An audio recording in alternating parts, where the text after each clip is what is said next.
ការផ្ដាច់ជាលើកទី2បងការផ្ដាច់គ្នា14នេះ14 9បាទតើវាបងថាគួរបាទយកបានពីជោគជ័យចាំមើលគ្រាប់ហ្នឹងសេមិនសិចទេបាទបណ្ដាក់រុយមកក្រោយវិញ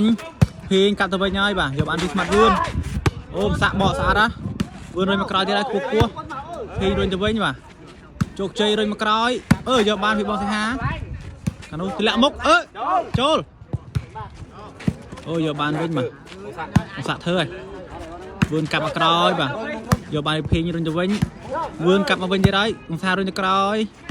ជោគជ័យគួរចូលអូយបាសពុះគួរក្របនេះសម្រាប់ជោគជ័យ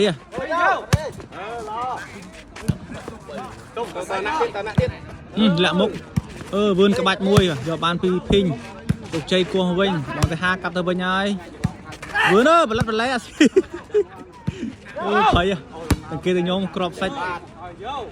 យកបានជោគជ័យបាទទៅហាវិញទៅវិញណា